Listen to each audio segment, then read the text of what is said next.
Hello, how are you doing? This is over and over and over again the Positive Arsenal channel, and this is the Arsenal versus Leeds United pre-match warm-up show.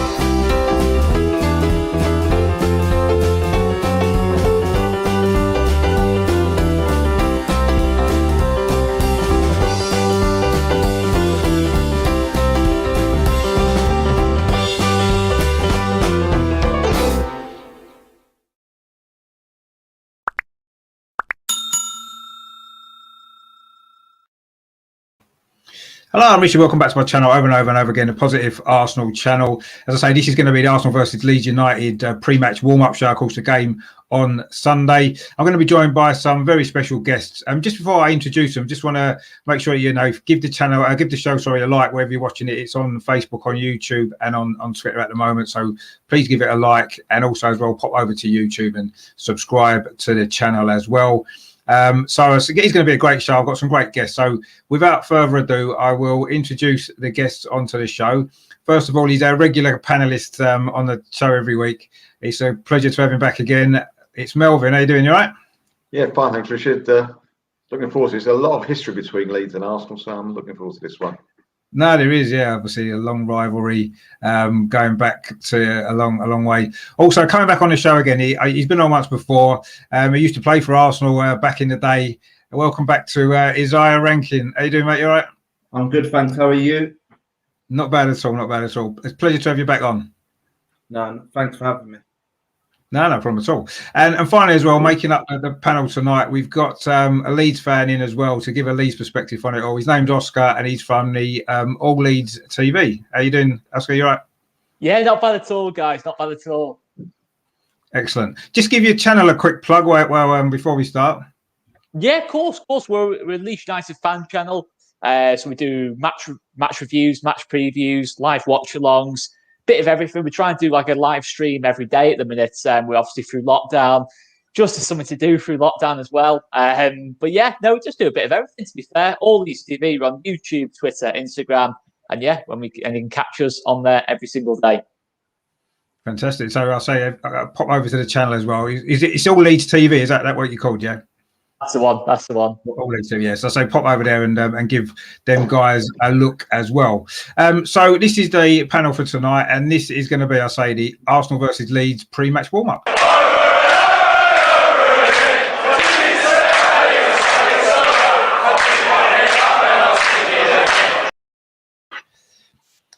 Right, so what I wanted to do, start with a few kind of general football news really that's been kind of going on in the world of football over the last sort of week or so. I wanted to start with a topic that's been quite spoken about a lot, actually.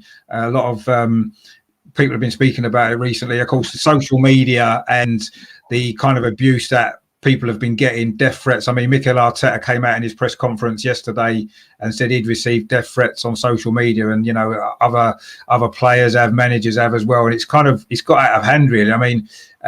It's probably the most difficult question to answer, isn't it? What can we do about it? What's the answer? Because it's such a big question. I just want to get kind of what you guys thought. I'll come to you first. As a former player yourself, I don't suppose the social media was such a big thing when you was playing, was it? No, social media wasn't really about when I was playing. So the only abuse that players got was from the terraces, really. That was it back then. But now times have changed where you've got social media and you've got all major other platforms. It's hard. It's going to be hard to stop it, but it should be stopped. It shouldn't be happening. And the only way to stop it is by verifying people's accounts with either their passports or driving license, some sort of ID.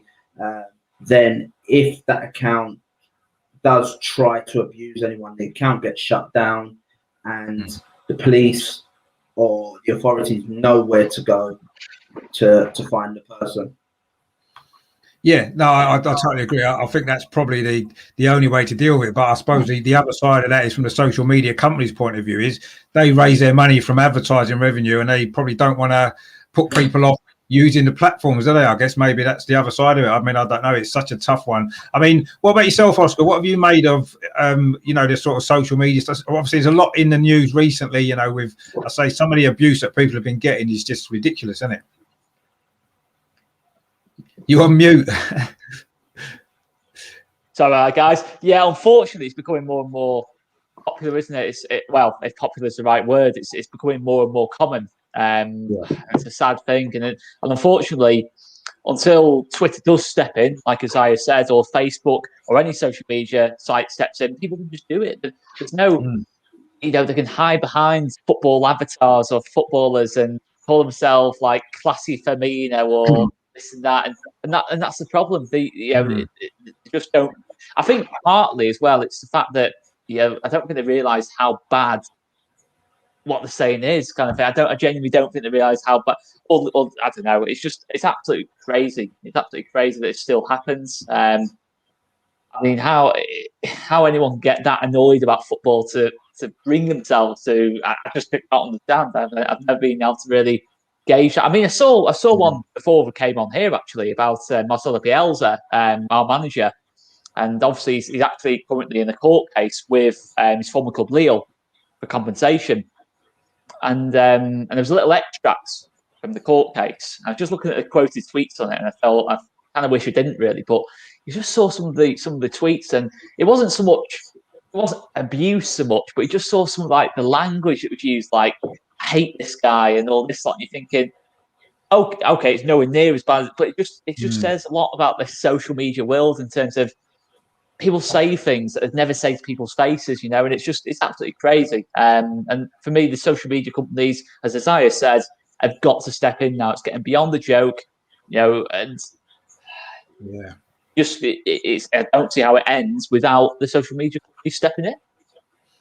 I mean, obviously, you know, what as I mentioned before, you know, the abuse that players used to get in particular was from the terraces during the game. And then once the game's finished, it's forgotten about. And you don't carry it on for the next 6 months, do you? But unfortunately now with social media, it's led to that, hasn't it? And it's almost like I don't know whether it's maybe a younger generational thing. I mean, Melvin probably, you know, you can obviously, like myself, can remember the days before social media and football and stuff like that. And it's changed, isn't it? I think that the way the mentality of supporters seems to have changed as well. I think now younger supporters seem completely different. They've got a completely different kind of way of looking at football maybe than what we did. Do you not feel? You're definitely, but it's not just football, Richard. It's society. Oh, no. Yeah, I mean, you look on Twitter or stuff like that, people say things. You think you don't deserve to be a human being, mate, what you said. That's disgraceful. Are you really happy about saying that about anybody? You don't know the person. They don't know you. I mean, the way of stopping it is, like as I might have said, like to get it verified who you are is one thing. And also, it might come to a point, and it might be the coward's way out, someone might say, but do footballers really need to be on social media? They can get out what they want to say through their agent, through the club, or through the TV. You know, it's very good from being there. They might get. I don't think they get out of it what the downside is. The downside is abuse, which is disgraceful. And I think that the players can actually take a back step and say, you know what, we've had enough of this. We're all going off, and society should do it as well. The actors or whoever it is, sportsmen from other sports as well, should say, you know what, we don't need this. We've got a very nice life, thank you very much. We're doing a bit of entertaining here. We don't need to be abused. You don't know us. Let's just leave it like that. Because these people who give this abuse, they think they're big shots. They're faceless big shots. Yeah. If they met that geezer in the pub, they would not say a tenth of the thing to the person. No. You know? And it's just, it really has changed because of the media and all that. But there's got to be a stop to it, not just in football, but general. I mean, well, what do you think about that, Israel? I mean, obviously not players coming off social media completely. Do you think that's maybe, I saw almost like running away from the problem, but maybe that's an answer, isn't it? Certainly short term, perhaps. What do you think about that? I don't think so. For the players, they have a right to be on there, whether it's showing their family or clips of skills or goals or whatever. Players have a right to be on there. They shouldn't have to cancel their accounts just because some idiot wants to abuse them. So they can deactivate the comments, or something like that, but they shouldn't have to delete their account. No way. Oh no, it's got to be their decision. It's their decision whether they do it or not. I'm saying not a carpet, but if someone is getting abuse and not getting anything out of it, then they've got the choice as well not to do it. That's the thing I'm saying. I mean, if you were playing now, Israel, would you go on? Would you be on social media? Would you be active on there a lot as some players are, or would you be a little bit more lower profile? I'm low profile anyway, but yeah, why not? Be on social media. It's the way the world is at the moment. So why not? But just on that note, if someone does abuse someone, and a friend of mine, Curtis Woodhouse, if you can go back and see the story where he found out where the person lived, wow, and took a picture of himself on the person's street and sent it to the person. Oh, and brilliant! Then the person started to backtrack. So, you know, so yeah, there's things like that. Yeah, I mean that's a good way of dealing with it, actually, isn't it? Because most bullies, when they're confronted, they just back away, don't they? And maybe that's, I know it's difficult to do that. A high-profile footballer can't exactly go around someone's house on some housing estate, maybe on a Tuesday afternoon. But you know, I guess that's a good way to deal with it, actually, because I'm sure people would soon stop if they knew the consequence could be that. You know, some of them, I don't see. I know you sort of mentioned the police and that before, but I don't think some of them are that bothered about that so much. But they would be more bothered about being confronted by the person that they've been sending the abuse to. I think that would be more of a de-incentive for them, perhaps. So that's perhaps a good way of dealing with it if it was possible to do that a lot more. But I guess it takes. You'd have to be quite. I mean, especially if you're a high profile to do that, you'd have to be quite brave, wouldn't you, as well? I suppose. Yeah. But yeah, maybe that's maybe the way forward. Another issue I want to talk about as well. Obviously, next week sees the return of the European competitions, which obviously at the moment with everything going on in the world, to me it seems crazy. Teams flying off here, there, and everywhere to play games. Particularly now when it comes to the Arsenal game against Benfica, we've got to play both legs on neutral ground. I mean, we've got to travel to Athens for the home leg, you know, traveling all them miles away to play a game, to come back. And you know what happens with quarantine, all that kind of stuff. I don't know. To me, it just seems crazy at this moment in time. I mean, personally, I think it should either be one leg, or maybe rethink European competitions at this moment in time, really, because there's more important things to be focusing on, perhaps, than flying around all over the world. I mean, what do you make of that, Melvin? What do you think we should be doing with these European competitions now? Should it be just one leg like it was the end of last season? Do you think that's the best way to do it now? Nobody complained last year it was one leg, did they? It was superb. Yeah. The games were more exciting, actually, because there wasn't one club going, you know what, we're going to take it easy tonight. We just don't want to let any goals in. They both went for it. They had to go for it. No, I mean, football is like on another planet. It's not played on Earth, is it? All the rules they break. It's like, hold on a minute. What year was that game being played? No, it's live. Can't be live because they're all playing together and hugging each other and doing this and doing that. It's, at the end of the day, we've said it before, it's the old bottom line money. There wasn't money. If this was amateur football, they wouldn't be playing, believe me. It's disgraceful. And you think, is it incompetency of the governing body, or are they just greedy, or is it a bit of both? Because I don't understand why you've got to play twice, you've got to fly twice. It's just unbelievable. And really, it makes you, listen, I've been watching football for a long time, love the game. I've seen so many ups and downs with just Arsenal and other things as well, football generally. But this makes me lose a little more love for the game, this type of thing. It really does. It's away from reality. And we want football to be more of reality, not less of it. So that's the way I feel. No, I agree. It does kind of, a lot of things that's happened in football over the last couple of years has definitely made me feel differently about it than maybe what I used to do. I mean, what are you thinking about the European games? Obviously, I guess, you know, if you were playing, you'd want to be playing in these games, wouldn't you? But do you think it's the right thing to be doing at the moment? I agree with you. It should be one leg. It should be one game if they play. And what I've read today that Man United are playing the first leg in Turin, but the second leg at home. Yeah, they are. Yeah. So how could it doesn't make sense? So just put it down to one leg, one game, Both teams go for it. That's it. Yeah, I mean, that definitely makes sense. I mean, it doesn't seem fair when Manchester United get home advantage in one of their games and other clubs in the competition, such as us, don't. It just doesn't make sense. It seems completely wrong.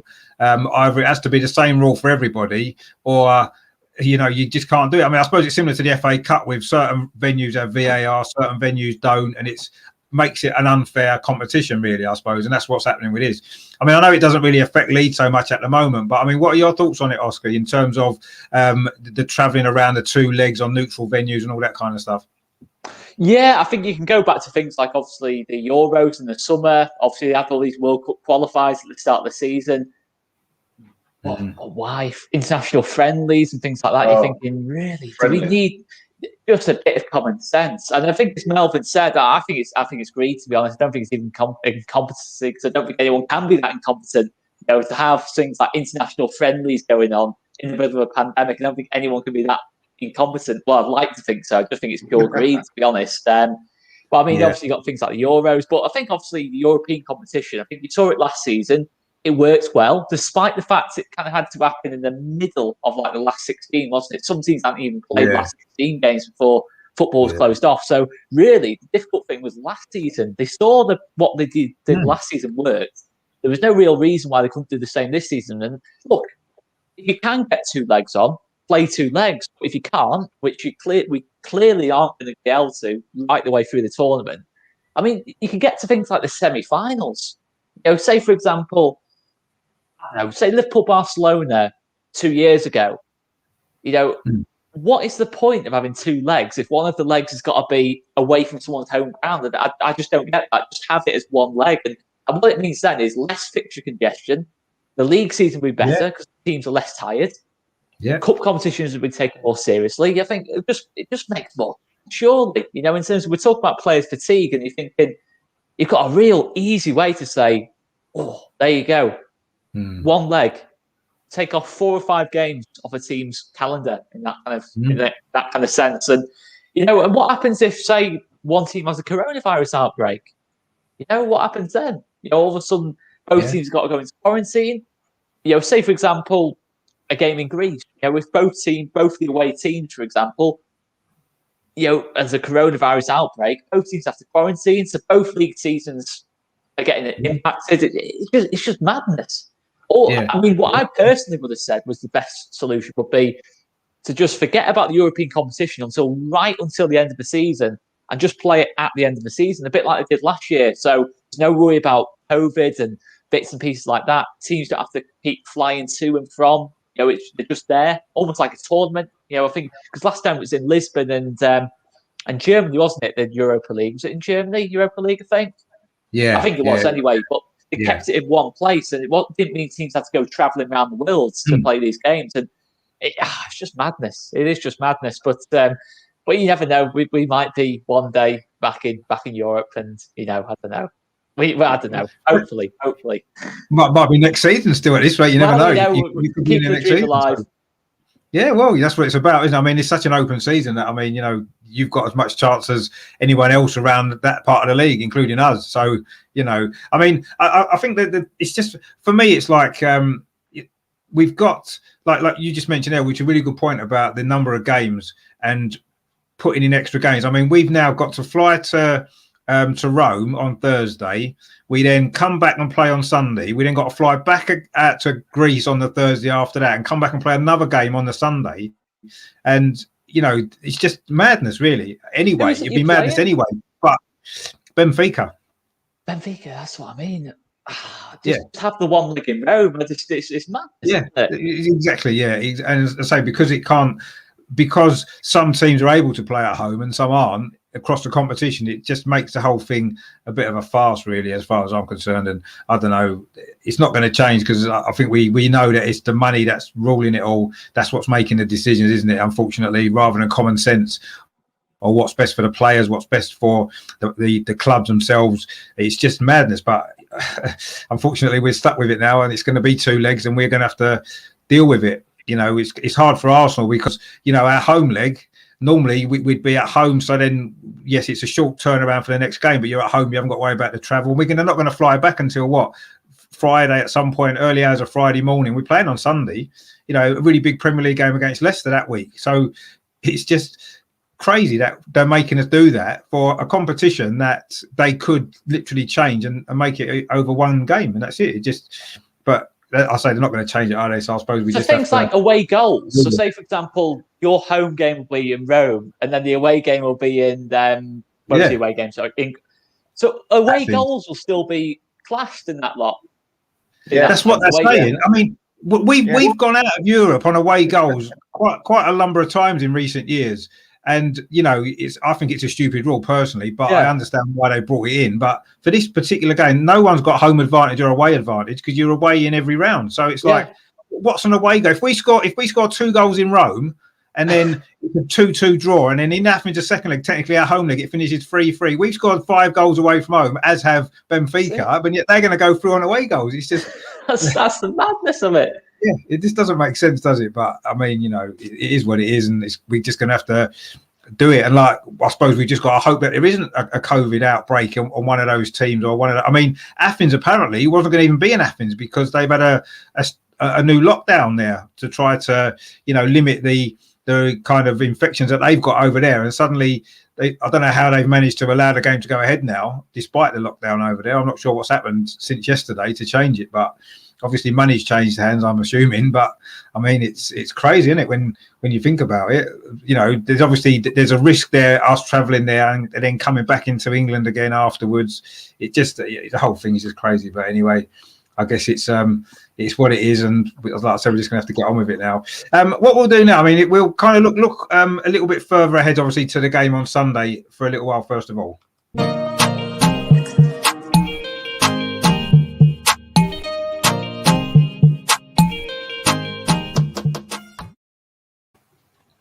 Obviously, Leeds at the moment are in a pretty decent run of form. I think you've won, is it 3 of your last 4 games, haven't you, coming into this game on Sunday, whereas we've just haven't won for 3 games, 1 point and just 1 goal as well. I mean, goal scoring has been our problem. If I come to sort of Isaiah first, obviously, as a former striker yourself, it must be frustrating watching Arsenal struggle to even create chances for the forwards, let alone score goals. Yeah, they look good up until the box, till the final third. They're not getting enough bodies in the box. Yeah. We're playing okay and passing it around, look threatening. But as soon as we get into crossing areas or penetrating areas, we've only got Lacazette or maybe one other in the box. We don't commit enough men forward or take the risk to actually get in the box to score enough goals. I mean, do you think Lacazette, you're saying Lacazette, but often I find he's not even in the box when he needs to be. He's either just outside or he hasn't made those runs, has he? Because he's maybe dropped deeper earlier on in the move and he's not in the box. So Lacazette's dropping deep to link up play. But then by the time he's got hold of the ball, set it off to someone else, he's got then a lung bursting run to get into the box. Do we need Lacazette dropping in? Well, we technically we shouldn't do, because now we've got, obviously with Smith Rowe playing in number 10 position, we've got a player who should be in those spaces getting the ball and linking the midfield to the forwards. But I mean, I suppose, I don't know if Lacazette's been asked to do that, but I noticed particularly against Aston Villa last week that we broke forward quite well at times. We put some decent deliveries into the box, but there was nobody there. And even when we've got a set piece or a free kick or a corner, sometimes it's a good delivery, no one attacks it. We've got no one attacking the ball in the box. And I think that's one of the biggest reasons why we're not scoring goals. We don't have anybody who's prepared to, like you just said there, make that extra run, put themselves out to get there, get on the end of stuff. And, you never know. If you get on the end of something, you could bounce off anyone it goes in. It happens so many times. And if you're not in there taking that gamble, which we're not, and I don't know, that seems to be the biggest issue for me. I mean, obviously, Oscar, from your point of view with Leeds, scoring goals hasn't really been your problem this season so much, has it, overall? I mean, you're scoring pretty regularly. I mean, you may be letting too many in, perhaps. That's maybe your issue more so. Yeah, I mean, it's never really been an issue at all for us. I mean, I think we've had spells this season where we've maybe not scored, but we've looked like scoring. Some heroics from the goalkeeper. Say the home game against Arsenal at Ellen Road. I mean, we looked like scoring throughout the game, but Leno had a superb game. We missed some real sitters, but be fair, I think going forward in terms of creating chances, we're in the top 6 in the league. In terms of creating chances, defensively, obviously, at the start of the season, it's been a bit of a struggle. But to be fair, since the Man United 6-2 game, I think only 2 teams in the league have conceded more, less goals than us.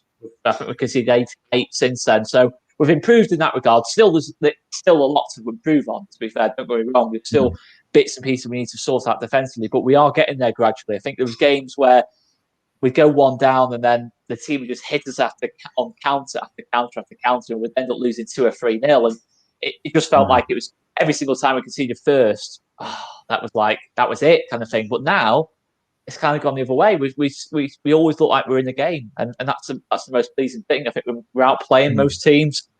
I think obviously Patrick Bamford this season has been a massive, massive asset to us in terms of goals and assists. To be fair, that's something that doesn't get enough credit for me, his assists as well as his goals. Jack Harrison on one wing, Rafinha, who's getting all the headlines, on the other wing. Superb front 3 for us, and we're getting goals from midfield as well. Mateus Click, Rodrigo Moreno, Stuart Dallas, and we've got goals throughout the team, and that's very, very pleasing to see. But yeah, I think obviously the way we play is very high risk. We high press, and any team that can get around that press is kind of in on goal in that sense, and that's something we've just got to accept. The style of football we play, it's the nature of our style, unfortunately. But most weeks it's worked for us this season. So yeah, I think obviously defensively, Arsenal will probably look at it in terms of getting Smith Rowe into pockets of space. I think that'll be a good battle between Smith Rowe and Phillips, or Odegaard and Phillips, whoever it is playing that 10 role. Obviously Pepe and Alioski is another one to kind of look out for. Obviously after the last game. If Pepe plays on that side of the pitch, it'll probably be Xhaka. I'm personally not happy at all with Alioski giving it the big one early in the press conference. I'm not happy with that at all. I don't know why he needs to do that. Kind of really getting that bit more fire out of Pepe in that sense. I don't really want him to be doing that, because Alioski, if I'm being honest, is probably the weak. Again, I say this tongue in cheek. He's probably the weakling at back 4. He's not a poor defender, but he's probably that point in the back 4 where you think we can probably exploit him when he goes forward. So I am nervous about that. He's going to end up with egg on his face, so to speak.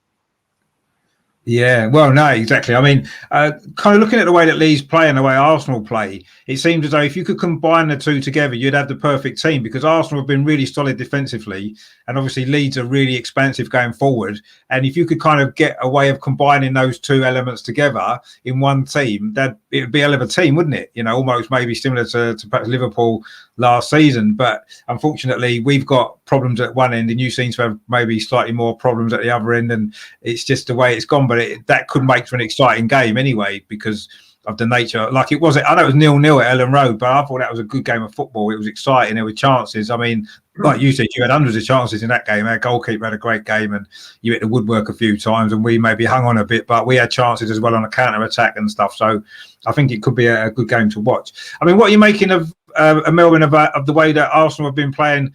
Since our kind of unbeaten run ended, we've looked as though we've taken a knock again a little bit, don't we? It's not flowing. It was sort of flowing a little bit, wasn't it, earlier on? And at home, we just seem to be struggling to break teams down. Oh, very much so. I mean, it's all about momentum, isn't it, with football, like a lot of other things. And we seem to lose our momentum so quickly, not only to lose a game, but during a game. And it's not the first Arsenal team I've seen do that. Is if something goes against us, we can't go from gear 2 to gear 3. We seem to, we've got to start in gear 3. Hopefully, we get to gear 4, and we don't seem to ever do that. We if we start on the front foot and everything's going well, like the Chelsea game, for example, that was fine. But had we not started like we did against Chelsea, I think that they had a chance to score a goal, Chelsea, from a free kick to go 1-0 up. It was a very good actually free kick. And my fear was if they would have scored that, I don't think we would have come back, fun enough. Our confidence was shot to bit before that anyway. We needed a bit of luck. We needed a bit of something to get us going. And that game got us going. And talk about just for the forwards for a second. I'm a bit disappointed because, number one, I don't think the forwards get the ball quick enough. I agree, 100%. They don't get the ball quick enough, and there's not enough of them in the box. Basically, Lacazette, if he is in the box, he's got 3 people around him.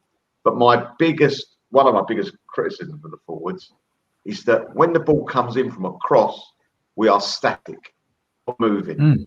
The only movement you get from in the box, the only movement you get in the box is from our midfielders going past the forwards.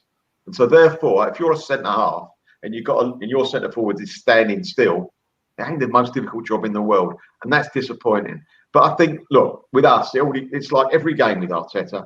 You don't know what team he's going to put out. You know, we're probably confident that Leno will be in goal, and that's probably about it. And after last week, Matt Ryan played well, didn't he? He did all right. Yeah, he did all right. Yeah, decent. But the thing is that all depends who's fit, who's up for it. I mean, Tierney won't be playing again, and really, Tierney is not just a defender. He's probably one of our best attackers, right? Hopefully, he'll play Saka on the right, because without him, we haven't got a right-hand side. So if Saka plays, it's going to be difficult with probably Cedric at left back.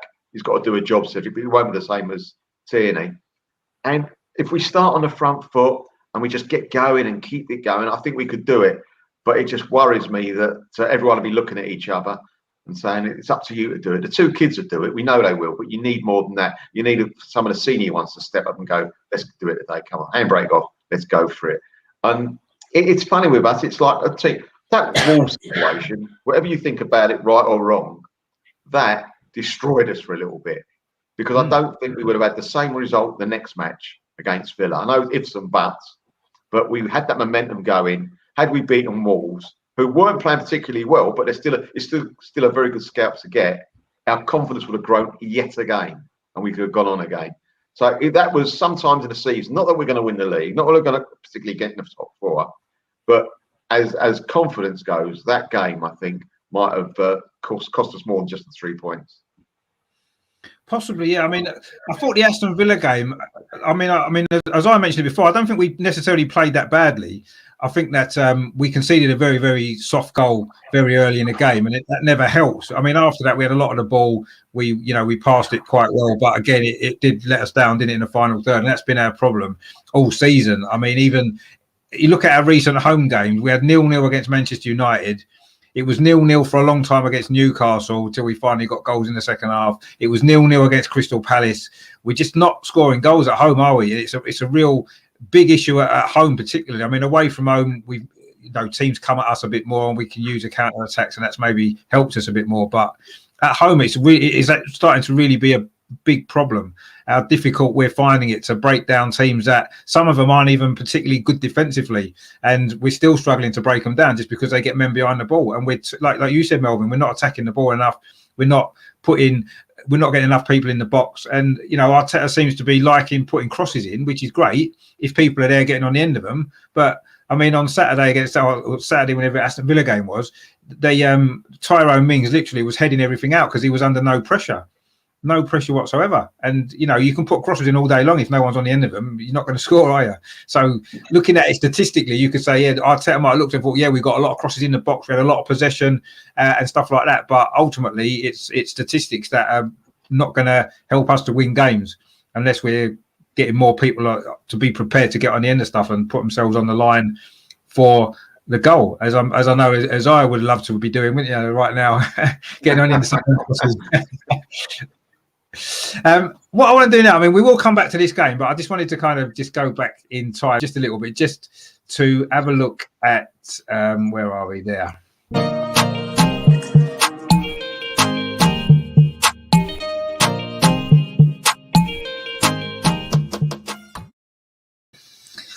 I mean, obviously, Arsenal and Leeds go back a long time. It's a rivalry from 50 years ago. It started really 50 odd years ago, back in the 60s when Leeds under Don Revie and Arsenal were just re-emerging with Bertie Mee when we won double and stuff like that. So it has gone back a long time. I know Melvin's probably seen pretty much all them games over the years.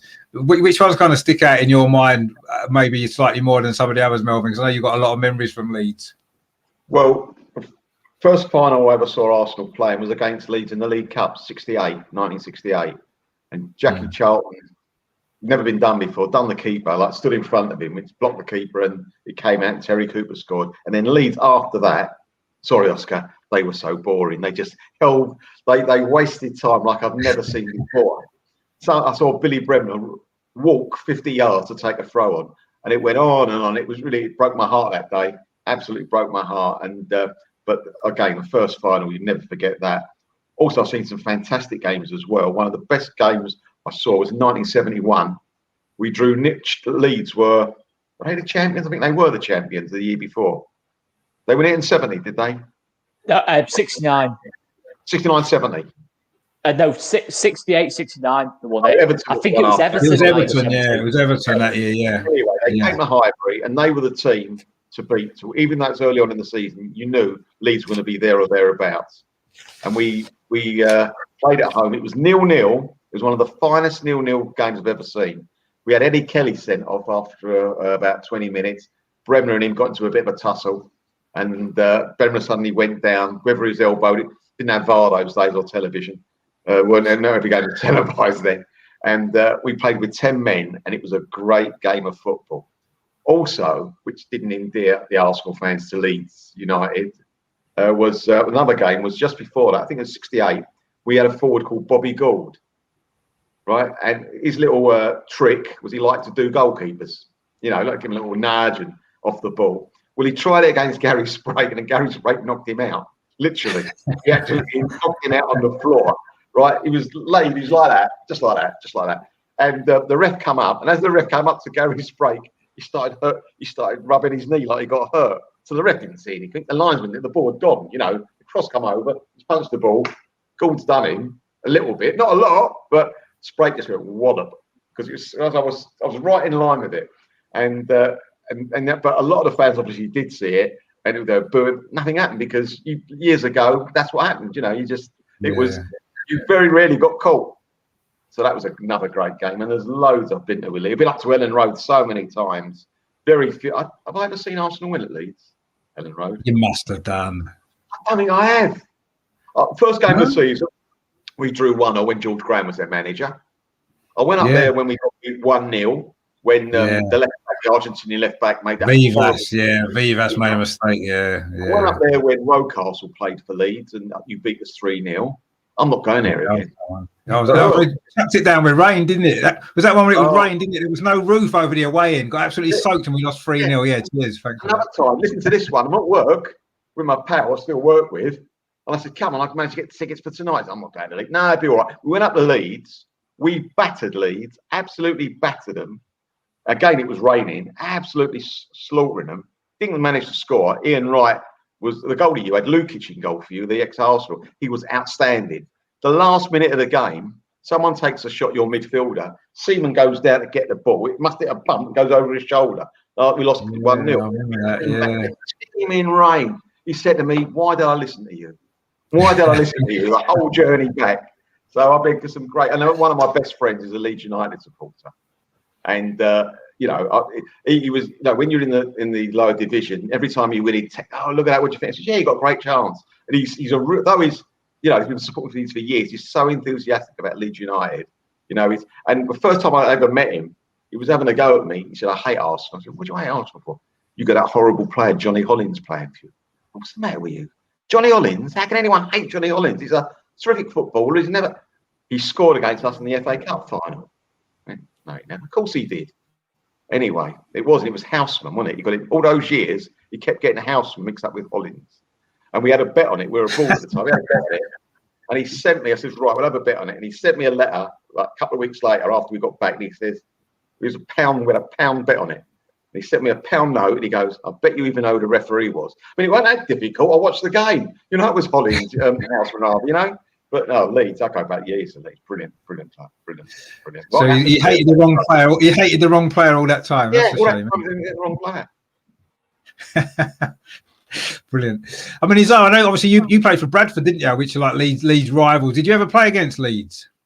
Yeah, we played against Leeds in the cup. I think it was the third round of the League Cup. I think we lost 2-1. That they had a decent team then. That team was with Woodgate, Bowyer, that team, Alan Smith, Viduka, Harry Kuehl. Yeah, we ended up losing 2-1. And then that was the only game I played in. And then I think we played against Leeds another time where there was an incident on the pitch where two Bradford players had a bit of a punch up, but apart from that, Leeds in that era were a very, very good team. Yeah, no, they were. Yeah, that was when they were doing well in the Champions League and stuff like that as well, weren't they, back then? And they did have a good side. I mean, you must kind of have obviously playing for Bradford and stuff like that. You must, have quite a understanding of sort of Leeds fans and the club as well, have you? Yeah, no, it's when Leeds were in the Prem, the whole city was bubbling. It was buzzing, and then obviously when they've been in the Championship for quite a while, and then relegation to League One, it was a bit downbeat. But now it's just upsetting that the fans can't be in Ellen Road, because Ellen Road would be jumping. Yeah, it would. I mean, I know that Leeds' home form hasn't been great this season. You can imagine that with the fans in, that they would have picked up more points at home definitely this season, I think, because the crowd would just have pushed them on even more. How excited would they get some of them games that they've had at home with all the goals that they've scored and some of the performances? I think the fans would have been loving it, wouldn't they? And that is one of the biggest kind of downsides to all of this, really, that no fans can be there to see any of the teams, but especially Leeds back after 16 years away from the Premier League to be back and, playing all the big sides, Liverpool and, all these Man United and teams that you've been missing playing against suddenly, not able to go and watch. I mean, that must be the worst part of it all, really. I mean, Oscar, what are your memories against Arsenal? I know we haven't played you in the league for a long time, but we've had a few FA Cup games in recent years, which I know we've sort of managed to sort of scrape through a couple of times. But do you remember some more sort of the Premier League games from back in the day as well? Yeah, I mean, as I was mentioning there, kind of my childhood, in terms of that particular team, I idolised that team, obviously, growing up. And yeah, some absolutely fantastic battles, in terms of the early 2000s. I remember Leeds winning 2-1, us going down to 9 men, Danny Mills just being Danny Mills, decided to kick the ball straight to Yeah, I remember Dennis Bergkamp, I think it was. I think it was Dennis Bergkamp. It might. Yeah, I think he just decided. Dennis Bergkamp was down, and Danny Mills decided to just boot the ball straight at his head. I don't know why he did it.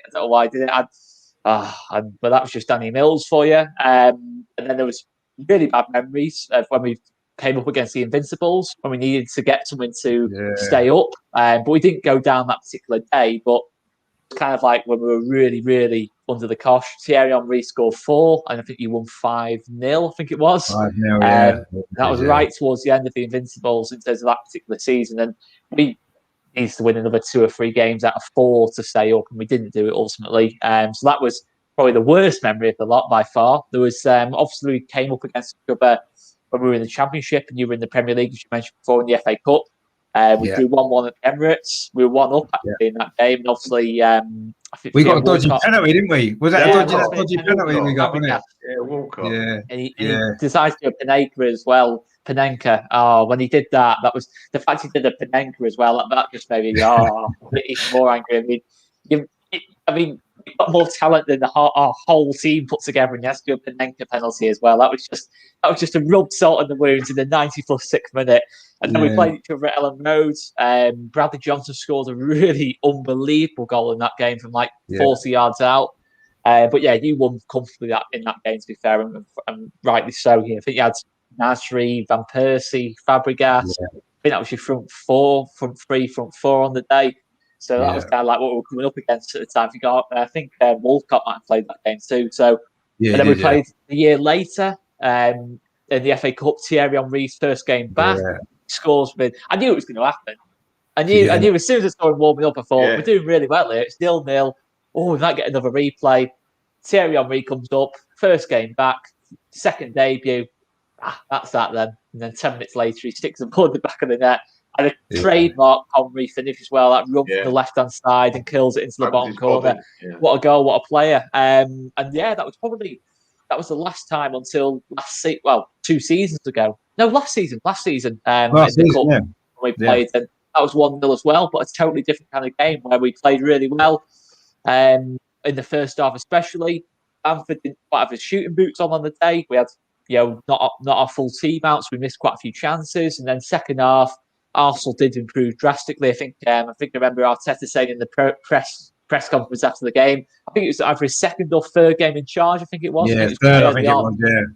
Yeah. I think the players had a bit of a talking to at our time, should we say, judging by what Arteta has said. And I think he said, I think his exact words were, playing Leeds was like going to the dentist. I think were exact his exact words, to be fair. And obviously last November we played a fantastic game of football.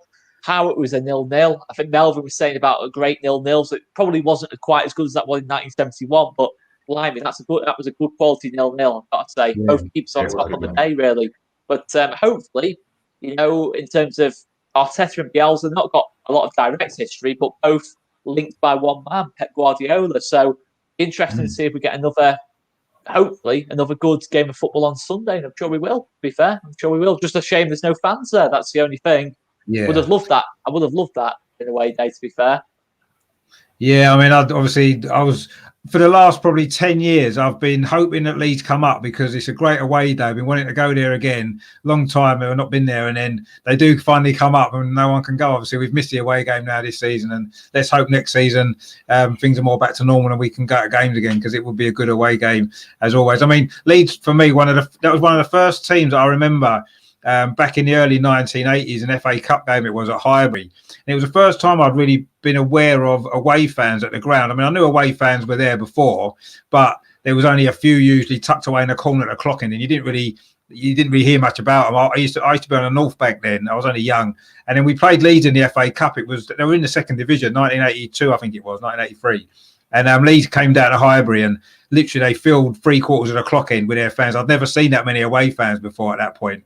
And then when Leeds scored, and I've never seen like the whole end was just jumping. It was the first time I'd sort of seen that actually from the other end of the pitch. It was fantastic to watch. And that was kind of, I sort of realised then maybe that although Leeds weren't in the first division, as it were, they were obviously a big, massive club. To have that many fans come down for an FA Cup game against Arsenal. It ended up in a 1-1 draw, and I think there was a 1-1 draw in a replay as well, and Arsenal finally won. We've had a few battles with Leeds in the FA Cup actually over the years, a lot of replays. There was that one where Lee Dixon missed a penalty, put it over the bar, and then he scored, didn't he, in the fourth replay, the third replay, whatever it was, at Ellen Road when we finally won. So there's been a few FA Cup. There's that one when Ian Wright scored the winner as well, wasn't it, in extra time, the year we won the Cup. That was a decent game. You'd have been at Arsenal, and was you at Arsenal then, Isaiah, when we won them 2 cups that year? Was you actually at the club then? Yes. You'd have been in the youth team. Yeah, I was in the youth team against Sheffield Wednesday in both cups.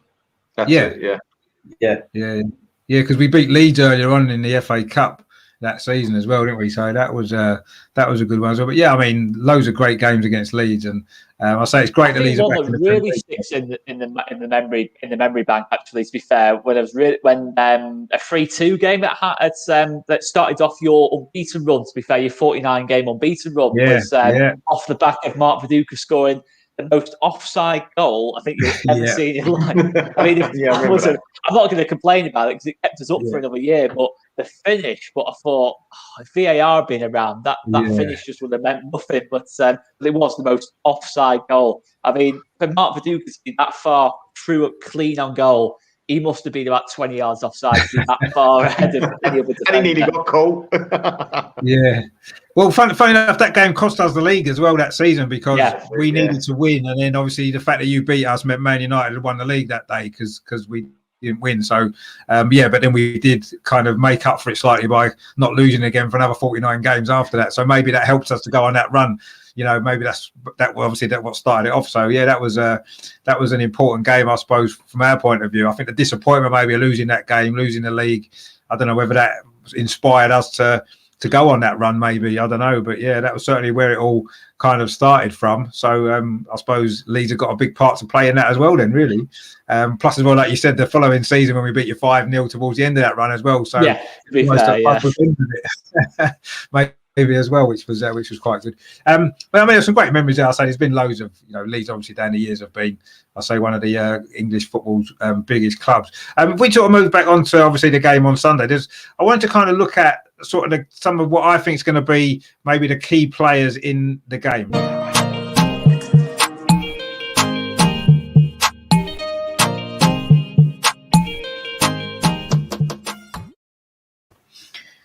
For me, I think there's 3 players for Leeds that I think we need to be watchful of. They're going to be the players that, for me, if we can keep them, then I think we've got a great chance of winning. Is this guy? Yeah, he's a good player. I think he's been in great form, hasn't he? Jack Harrison, yeah, he's been in great form lately. So I think it's important that we keep him quiet. He's scored a few goals lately. Obviously, there's this guy as well. Fantastic footballer, isn't he? Absolutely brilliant. So I think we need to obviously be aware of him. And of course, the other one is the guy who scores all the goals, most of the goals as well. I mean, very underrated, Patrick Bamford, actually. I think he is. I mean, he's obviously you're a centre forward yourself. What do you make of Patrick Bamford? Because he's had a great season, hasn't he? He's had a very good season, and last season, Leeds were creating lots of chances, but weren't always taking the chances. And I was hearing murmurings about people not really that confident with Bamford. But this season, he shut all the critics up. He's taken his chances, and he looks dangerous every time he gets a chance inside the box.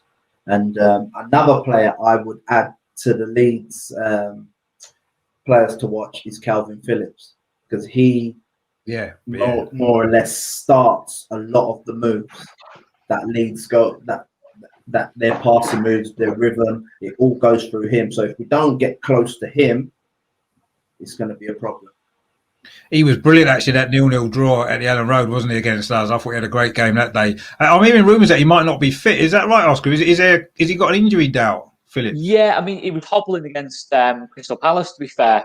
So it is a possibility he won't be fit for. He's still a doubt, apparently. So 50-50 is probably the best description. And sometimes when it is a 50-50, you have to question, even if he does start the game, will he finish it? Will he get full 90? And how good so, will he yeah, be? it's a blow for us. Yeah. That is a massive... You take Calvin Phillips out of the team, it's the same as taking Busquets out of Barcelona or Casemiro out of Real Madrid or any kind of holding midfielder. He holds the team together, or I don't know, Fabinho or Henderson out of Liverpool. That kind of sense, you lose a lot. You just lose the whole steel of the midfield if Calvin's not there. Massive player, both on and off the ball for us. And as Isaiah says, starts off so many moves. So it's just passing range, always looking to pass the ball forwards. Just everything you kind of want from midfielder is Calvin Phillips. Yeah, no, I agree. I mean, he would be a big loss for you guys, but it'd be a help to us if he doesn't play. Give us more of a chance to get a foothold in midfield, because that's maybe going to be a problem here for us with some of the injuries that we've got. I mean, what about you, Melvin? What kind of Leeds players are you kind of obviously worried about, maybe, or concerned about what they might do to us? Well, the ones you've mentioned, but I don't think he plays a lot for Leeds now. He's normally on the bench. Is it Costa? Yeah, Helder Costa. Helder Costa, I've seen him. He looks terrific, but he doesn't seem to be getting a lot of playing time. Is that correct? He's Helder Costa's a funny one. In terms of obviously that man Rafinha you mentioned before, he's obviously they both play the same position, both play on the right hand side. Helder Costa started the season unbelievably well. Last season, when we came back, when football returned, he was probably our best player towards the end of the season in terms of carrying the team through games and that lot, and just getting us up the pitch, massive counter-attacking threat. But ever since Rafinha's turned up, I've got to be honest, Costa's body language has been pretty shocking. And a lot of Leeds fans have turned on Costa, to be fair. I still see there's a lot of potential in Costa, but I'm not sure about his mentality. I think there's big questions about his mentality. Sometimes his body language when he's coming on, not particularly great. But let's just say, Melvin, the quality's there with Costa. Just don't see enough application from him. That's the thing. And, you kind of half expect that he comes on the effective game, but his body language isn't quite right at the minute. I just don't know if, you have to question if the application isn't there, then the talent's almost worthless. Yeah, true. Yeah, I mean, I suppose that's probably the thing, isn't it? When a player maybe loses their place in the team, it's easy for them to lose their head a little bit, and it's happened to some of our players as well, unfortunately. And I guess that's when the manager has to step in and try to kind of get them back on side, I guess, really, because like you said, he is a good player. But I know he's not been playing. I mean, Bielsa doesn't tend to make a lot of changes, does he, in the team very often? He tends to stick with what he knows, picks the same 11, the same system every game pretty much, unless there's an injury. And I don't know whether or not that might affect Leeds towards the end of the season, because you play quite a high-energy game, don't you? And, a lot of your players have played most games, haven't they? And do you not feel that might be a little bit of an issue? Maybe some are going to get tired and maybe injured towards the end of the season, maybe more? Yeah, of course. I mean, it is a concern. I mean, the thing we do have to worry about is obviously muscle injuries, in terms of because we don't just play at high intensity, we train at high intensity. We do something called, I don't know if you guys have heard of, but called murder ball. where it's just basically the most intense method of training on a Wednesday. It's not even like Monday and you have like 4 days to recover. It's like middle of the week, in terms of 90-minute matches, but no kind of break or anything like that. Just having four guys on the edge of the pitch, just throwing the ball back in as soon as it goes out. So there's no break in play at all in that kind of sense. So that's it. We train at high intensity. We do pick up a lot of muscle injuries, so that's obviously a concern. I think the big positive for us this season is there's less games in the Premier League, 8 less games a season in the domestic campaign, and obviously in the Championship we had to get used to Saturday, Tuesday, Sunday, Wednesday, etc. Really hectic schedule. So I don't think it's been too much of a problem for us so far. But obviously, as the season progresses, we've got some difficult games coming up later on in the season. In April, we play City, Liverpool, Man United. I think we've got Tottenham to play again. And that's all in 1 month. So you almost think to yourself, ooh, that could be a tricky month. And obviously, if we are starting to get tired, it's a concern. But obviously, we're out the cups. It's hard to say, to be honest. It is hard to say because obviously it's a different league. But in terms of last season, and to an extent the first season, it didn't affect us too badly. It was more the injuries that kind of hurt us at times. But I'm quietly confident that if we do fall away, so to speak, it won't be because of that. It'll be more because of injuries or, and a bit of quality from the opposition, really, in terms of the teams still got to play. And I suppose you've got a little bit in the bank, the fact that you've got the points on the board already. So even if you did have a poor run at the end due to whatever reason, you've got enough points to you shouldn't get sucked into the relegation zone or anything like that, which would be a concern if you maybe hadn't picked up as many points as you have, I guess. But you're in a good position at the moment in the league, so I don't suppose relegation is something you need to be too worried about. Obviously, from our point of view, I think there's 3 key players that could be for us, certainly on current form. I think the first one is this guy who I think has been absolutely fantastic this season. Probably, I think if he didn't play for Arsenal, I think he'd win Young Player of the Year. If he was playing for Man United or Chelsea or Tottenham, he'd probably be nailed on to win it. But because he plays for Arsenal, I bet he doesn't win it. But for me, he's been the best, not only the best young player, he's been one of the best players in the Premier League, I think.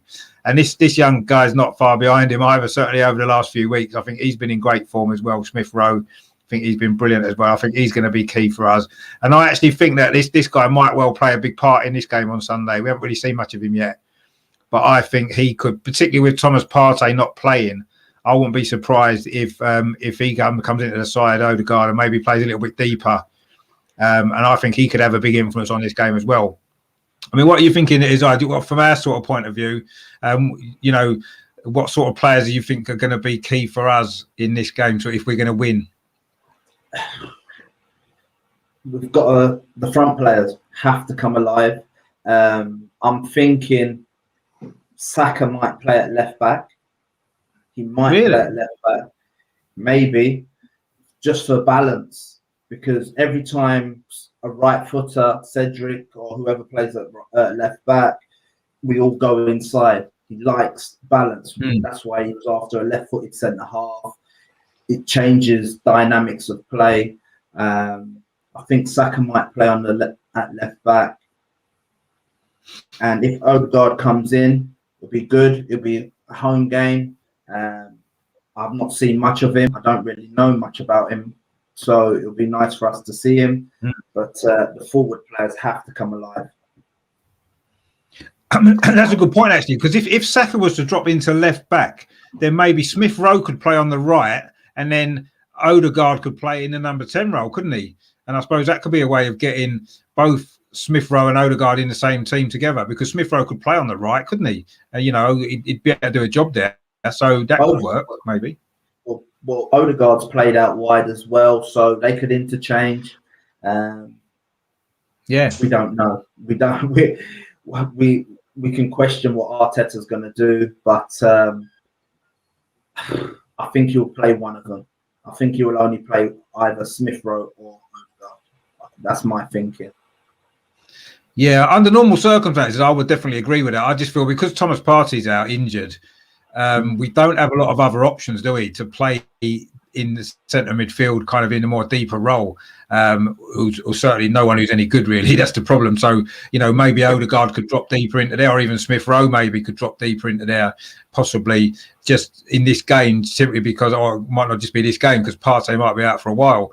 But we'll see. I mean, it'd be interesting to see what we do with that, I suppose, in the midfield, because to me that's been our weakness, hasn't it, in midfield, centre midfield. I think what you said about the balance is right. I think because granted Xhaka plays a lot because he gives that left-footed balance to say Thomas Partey or Danny Ceballos before, and maybe it could be the same at left back. Now, I hadn't really thought of Saka dropping back because he's been so effective going forward, hasn't he, down the right hand side, that it's almost like if we moved him to left back, would that affect our attacking play, where that's been our problem at home? But I can see actually that could be an answer, because then I say you could get, like you said, maybe Odegaard could play on the right hand side even, couldn't he? Or Pepe could play on the right, Aubameyang plays on the left, and then Lacazette keeps his place through the middle. Maybe. I mean, we look at the team maybe a little bit later on. I mean, which players are you worried about, Oscar? From us then? Nobody probably, if you've been watching us lately. I mean, I'll be honest. I think obviously Partey being out's a big positive for us from our point of view. I'm a massive fan of Partey. I do like the Spanish football, and probably the best midfielder in La Liga for the last couple of seasons. Partey, to be fair, so that's a big boost for our press, because I think obviously the other players are less press resistant. Your Xhaka's, Ceballos do tend to be a little bit more erratic on the ball. But yeah, obviously Smith Rowe's got to be one. Saka's probably the big one in terms of if he does play on the right. I'd love to see him play left back, to be honest, because I think obviously it'll make Alioski's job a lot easier from that point of view. But yeah, obviously Pepe, if he does go over to that side, or whoever it is, whoever you play, realistically, if I'm being honest, in my heart of hearts, the quality is better. The raw quality is better on your side than it is ours. That's something that is just a reality. So, you could almost say whole front four to an extent. Obviously Lacazette when he's on it. I'm not necessarily Lacazette's biggest fan, but when he is on it, there's a technical quality in terms of finding that finish, finding that pass. Yeah, I do massively rate him in that sense, but sometimes he's not the most consistent, Lacazette, to be fair. So, yeah, I think Saka's probably got to be the number one for me. Be interesting to see if Martinelli makes any kind of appearance. I would like not to see Martinelli, to be honest, because I do really like him as well. I think we defend sort of like man to man in terms of every other team in the league's pretty zonal in terms of they just defend zones of the pitch, but we just defend man to man and just go for it in that lot. That's your man, stop him in that lot. And you kind of think to yourself, well, Xhaka, it's a bit more difficult than just stop him kind of thing. There's only so many kind of tactical fouls you can hit before you get a second yellow in that kind of sense. So Saka's obviously a clear one, because I think in the last game at Ellen Road, I don't think he played on the right. I think Saka, I have a funny feeling, I think he played a back three, and Saka was playing left wing back in that game. But he came on as a sub actually after Pepe got sent off. Saka was brought on. Yes. And he did play on the left. Yeah, he came on and played on the left when he came on and looked really dangerous, actually. He had a massive impact in that game. And funny enough, that was the sort of game this season that really showed how important he was to the team, and he's hardly been left out of the side since then. That was one of the last games he started on the bench in the Premier League, so that was a turning point maybe for him this season, because he did come on in that game and he nearly scored actually as well, didn't he? We were down to 10 men. So but yeah, he did play. He was sort of left wing back, yeah, but he was getting forward all the time in the closing stages of that game, and played really well. So maybe that's. I don't think Arteta will change the system to three at the back though again, because we've not played three at the back for ages now. That was the last game actually. I think the Leeds game was the last game we played three at the back actually. We started with three at the back. Since then he changed it, and it didn't necessarily work for a while, but we do seem a lot more solid now, and I prefer the four at the back personally, looking at them. I mean, what about yourself, Mo? And who do you think is going to be our key players on Sunday? I mean, Martinelli, I didn't really include him because I'm not sure if he's going to be fit, because he's not played lately. That's the only reason why. I mean, normally I would have put him in as one of our three, but I just didn't feel as though he's probably going to start, because he's not featured much lately at all. Well, number one, I'm not sure who's going to play, but if obviously Saka would play, I'd like him to play up front on the right rather than left back. He's very important to us. The Martin, I'd like to see play. He should be very important to open up the defence. And then someone we've forgotten about, who hasn't done it for some time, is Aubameyang. It's about time he did something for the team, because he hasn't been doing it really. I know that Aubameyang's always been the type of player that if he doesn't score, you forget he plays. But he's really got to do some more now, in my opinion. He's got to make more runs into the box and attack the ball. In the air, he doesn't want to know. He does not want to know when the ball comes high in the air. He just doesn't want to know. But he's got to keep making those runs. He's got to try and get the defenders to back off, to be split. And he hasn't been doing that for ages. I suppose he hasn't played in the middle for ages, really, for a long period of time. Perhaps I hope he hasn't forgotten what to do, but perhaps a little bit of confidence as well to do it. Because when he runs through the defence, when he actually runs without the ball I'm talking about, he frightens defenders, and he just hasn't done it. And I think it's a little bit, he's been on his heels rather than on his toes the last 6 months. Months of the season have gone. So I think he could be very important. If he suddenly clicks into gear because he's got it, I think he could be very important for us on Sunday. Yeah, I mean, the game at Ellen Road, actually, that 0-0 was the first game this season in the league that he played through the middle, actually, because he'd been on the left up until then. And then he played through the middle of that game and didn't play very well at all, actually. He had a really poor game. And since then, he's not really picked it up, has he? He's been poor quite a while, but he has still got that threat. He's the one player that if he gets in a one-on-one situation, similar situations that Lacazette's been in recently and not scored, he's the player that you'd back him to score in those situations. That one against Southampton that Lacazette missed, if that's Aubameyang, you'd think he's going to score that chance, because they're sort of, even if he's not really 100% confident like he hasn't been, you'd still back him to score. He scored in the home game against Southampton, didn't he? A similar chance when he hadn't scored for ages. And, I think he will be key if he can get his form back or some sort of confidence or something. But I agree, if Aubameyang's not scoring, he's not generally doing much else, is he? He's not, he when he plays on the left, he does come back and do a bit of defensive work for the team, which I think is important. But in an attacking sense, if he doesn't score, he's not creating chances, is he? He's not running at defenders. He's not going past people very often. That's not his game. And I don't know, sticking through the middle, get balls over the top for him to run onto, and then he's going to be dangerous, isn't he? And hopefully then, that might be the answer against Leeds. But I don't think we're going to be able to play that way against them, because without Partey in midfield, we are going to get pressured early. And as Oscar said before, Xhaka isn't great when he's put under pressure early. Ceballos isn't, El Neni isn't, and that's going to be our problem. Are we going to get the ball forward quickly enough to the dangerous players? Are we going to get the opportunity to do that? We'll have to wait and see, I guess. Obviously, what we need to look at now is maybe if we have a look at perhaps what the team lineups might be.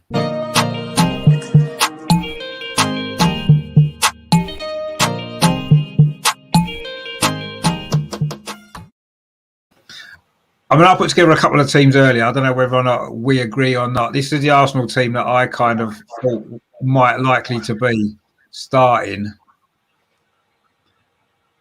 Obviously, with Thomas Partey not playing and Kieran Tierney not playing for definite, we know. So that was what I was thinking may well be the team that starts. What do you guys reckon? Azai, what did you think about that? Would you make too many changes from that if you were Mikel Arteta? It's a tough one who you partner with Rob Holding, because Mary's fit now, and them two struck up a good partnership before he got injured. Obviously, David Luiz was the next in line, but then he got sent off against Wolves. Gabriel came in last week, so it's a decision for Arteta to make. The midfield, he's got another decision to make. I would like him, that formation or that team that you pick there would be a dream, because we've got a lot of attacking players in it, but we know full well that he doesn't really like to play with that many expensive players. So I'm thinking in midfield, he'll go with Ceballos and Xhaka. And at number 10, I think he might play Odegaard. Yeah, I must admit, Ceballos is the one that keeps coming into my head. But then, when was the last time Ceballos played?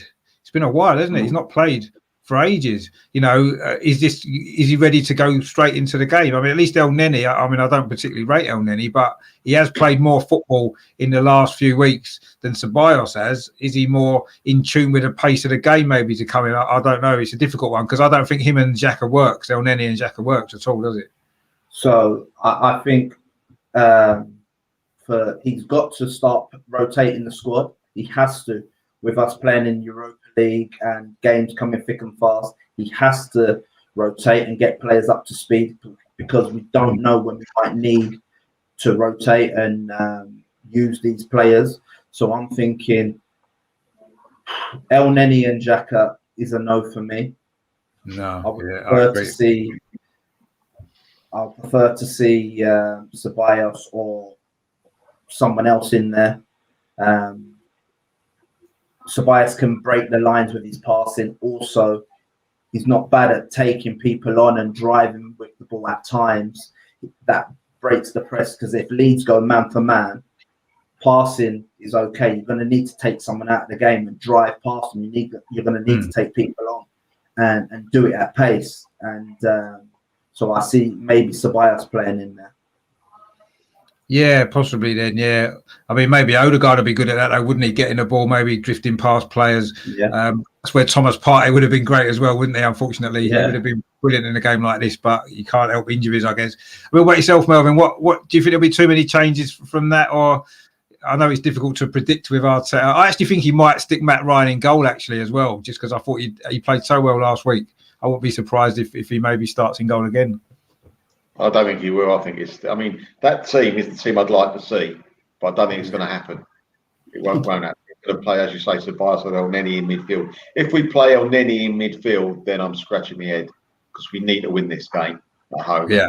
No disrespect, the opposition are as good as us. It's not like we're playing a low team. We're playing someone who's definitely as good as us. They're above us in the league. They could beat us very easily. Yeah, we've got, cool. and then we let in a goal. Well, then we're struggling all of a sudden. Who's going to pass the ball? Who's going to get it forward? So, I think the team you pick, Richard, would be the one I'd see. But as you say, who knows what he's going to pick? With the midfield, it's a bit worrying if he does pick El Neni. So Bios ain't the answer, but it's the best answer we've got at the moment. I would, just what I would do, I think someone's gone out under the radar who I don't think's been playing that well, and everyone's saying how well he's been playing. And I think for the job he's got to do, he ain't been doing it properly. And might come under a bit of stick here from the three of you. Holding. I've not liked the way he's been playing the last few weeks. I think a few goals he's been not totally at fault, but he could have done a lot better with the goals that we let in. Even that Aston Villa one, he had one player at mark. We had three defenders there, and he wasn't within 2 yards of him. And then he turns his back, and that. You've got to be aware of things happening, and he wasn't aware. And you can't. Everton needed it away when there's Calvin Lewis scored.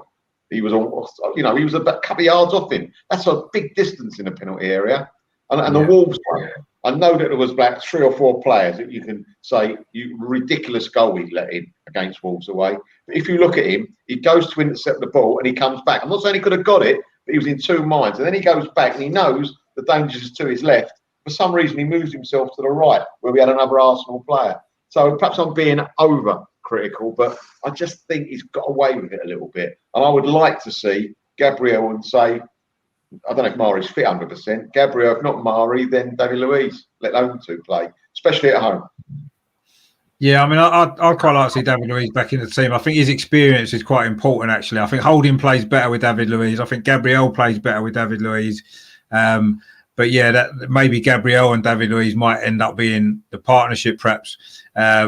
Rob Holding's played a lot of games lately, and I agree with you. I don't think he's been fantastic. He's done okay in some games, not so good in other games. Maybe he needs a bit of a rest, rotating the squad, as we said. That might be a good opportunity to maybe give him a rest because he's played a lot. We've got other centre-halves fit now with Gabriel. David Luiz is back. Mari's fit. Not sure if he's ready to play yet because he's been out for a while, but we've got a few options there, so maybe rotate a little bit more there. I mean, this is a team, Oscar, that I've predicted for Leeds. It shouldn't be too much of a surprise because it's pretty much the team that's played the last 25 games. So I'm not expecting. I mean, are you thinking? Obviously, Phillips, there's a bit of an injury doubt, as we know. But other than that, are you expecting that to be the team that will probably start? Yeah. I think if Phillips was out, just thinking who would come in, probably.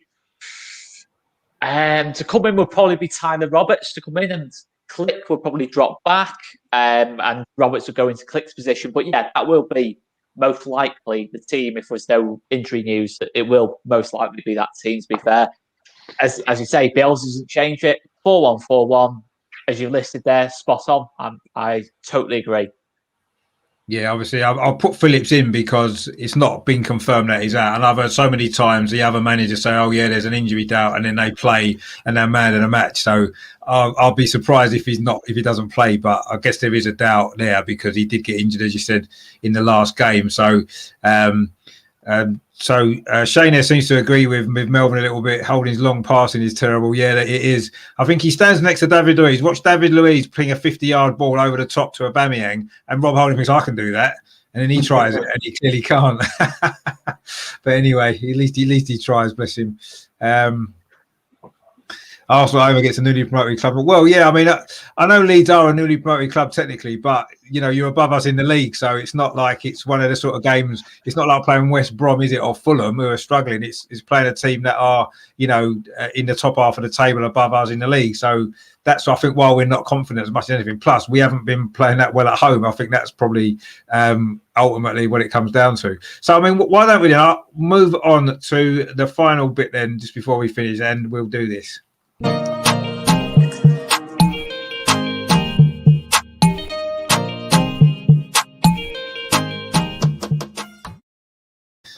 Now we can see how confident we are or not, can't we? When we actually come down to having to actually make a prediction. What are you thinking, Melvin, for this one? I personally think it's a very tough game to call this, actually. Oh, my heart and my brain. What's going to work quicker? I'm going to say. What do you trust, your head or your heart? I'm going to say Aubameyang's going to get there, boys. We're going to win 2-1. There we go. Aubameyang's going to come to life. This is the one. We're going to win 2-1. Yep. That would be nice. That would certainly do, wouldn't it? We need a win, so I'll totally take that. What about yourself, Isaiah? What are you thinking on Sunday? Do you think we can win, or do you think it's going to be tough? I think it's going to be a tough game, but it's a game that we have to win. We have to win, so I'm going to go same as Melvin, 2-1. Good man. Again, this is looking good. Yeah, saying that we wasn't confident. We're confident. That's two wins out of 2 so far. I'm not sure quite if Bielsa was Arsenal's coach, we'd win the league. I think we need a few better players as well. We'd probably have slightly more chance, maybe, but I don't think we're quite ready to win the league. You would turn Rob Holding into Sergio Ramos in 2 months, and you heard it here first. Well, maybe that might happen. That'd be good if it did. That'd be good. I mean, what about yourself, Oscar? And what's your kind of score prediction for Sunday? Are you confident you can come to the Emirates and win for the first ever time, or do you think it's going to be a hard game for you?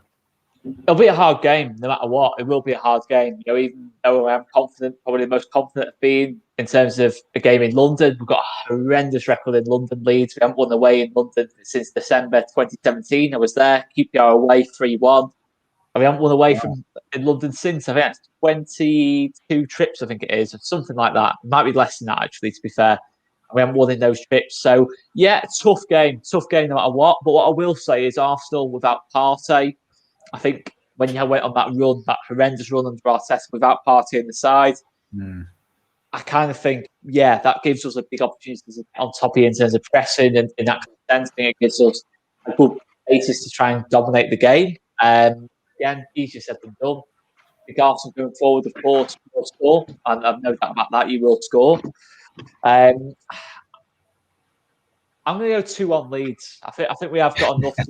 I think with Rafinha in this form, it seems mad at any stage of the season saying that we beat one of the big 6 away from home, and it's probably the first time we kind of felt it. But I just think with Rafinha in this kind of form, Jack Harrison, Patrick Bamford, we're all playing so well together.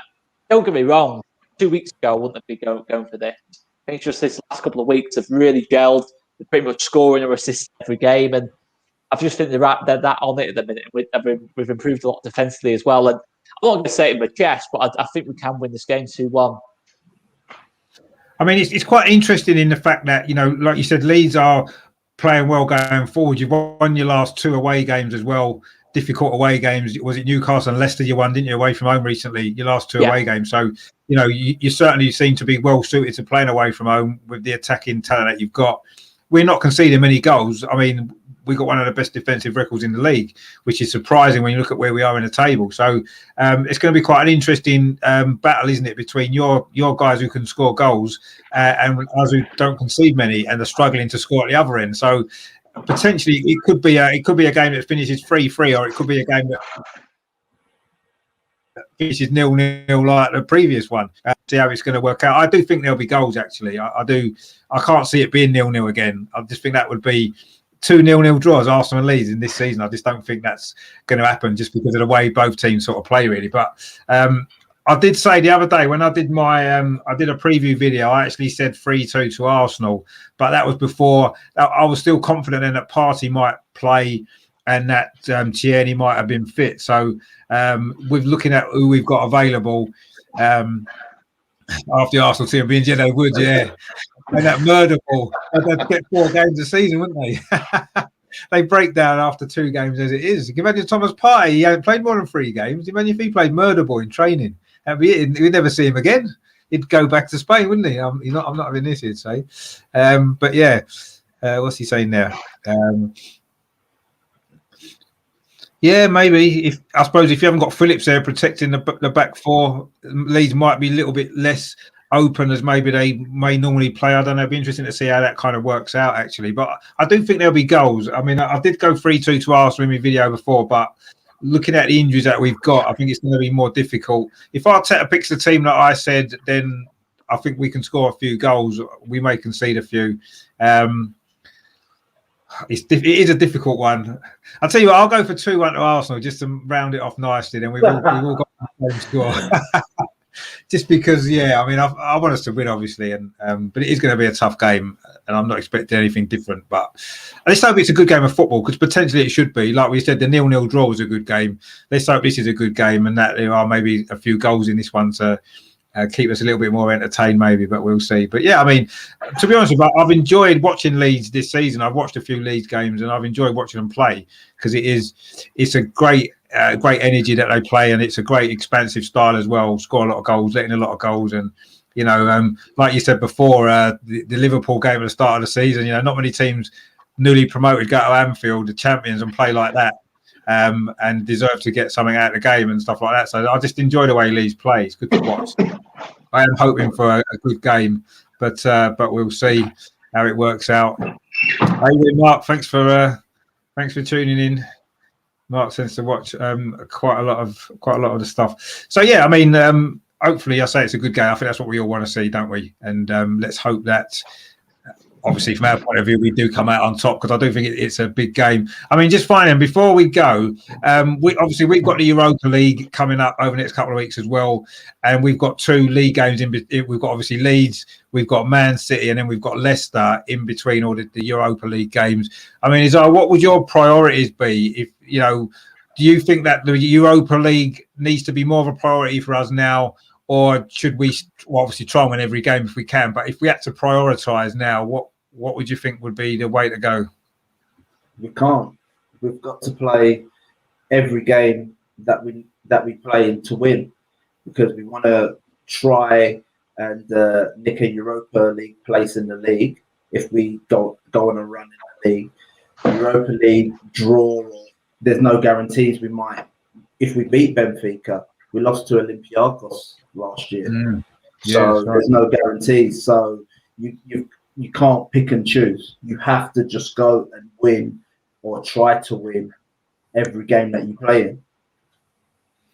Yeah, I know. I agree. I mean, that's the approach I want us to take. But you touched on it before about rotating the squad, and like you're right, that's important. But with that in mind, do we have the strength in depth to be able to go out with rotating the squad and still be able to win most games? I'm not sure if we have, really. I mean, I know you can't rotate everybody. Look, we found out in the FA Cup, we made a few changes and we got knocked out. I mean, that's a balancing act Arteta's got to find over the next couple of weeks in particular, hasn't he now? He's got to rotate the squad, but he's got to do it sensibly so that we can compete. But I mean, the Europa League is probably our only hope of getting into the Champions League next season, isn't it? If we're honest, I think the top 4, we'd have to win most of our games now. And are we capable of doing that with the squad that we've got, with the injuries that we've got? I'm not sure if we are. I don't think we can.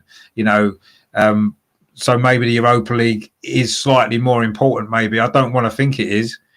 I want to think that we could do well in every game, like you said, and that's what I'd like to see. But I'm not sure if our squad's good enough to do that. That's what worries me. And if I had to choose personally, I think I would prioritise the Europa League slightly, just because it's our best, or well, our only way back into the Champions League.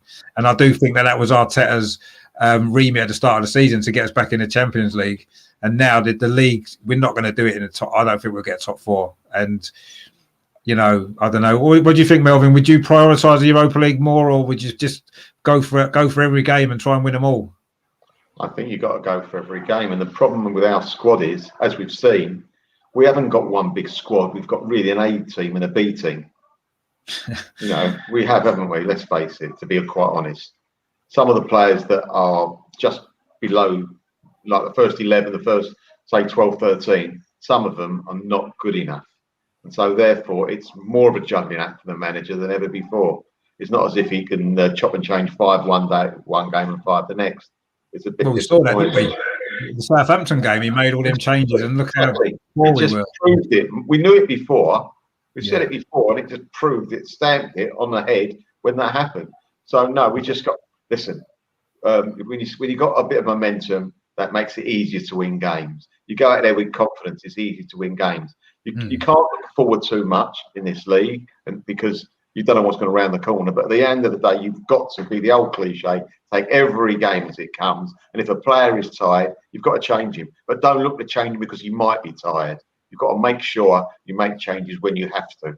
I think, and it's going to be tough for us because I don't know. I think we've got more chance of. Yeah, we're not going to get top 4 probably. Well, probably not going to do it. But then again, are we going to win that competition? I mean, really, we haven't been consistent for that period of time to go, right, we know in 2 or 3 months' time we are still going to be playing this well.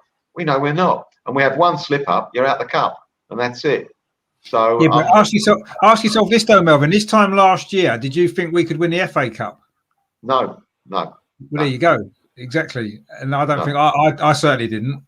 And we managed to, we put together 2 or 3 decent performances against the odds and won that. And we could potentially do the same again in the Europa League if we prioritise it. Maybe make sure all our big players are fit for the Europa League games. We could potentially go on another run. Can we win it? I don't know. There's a lot of big teams left in it.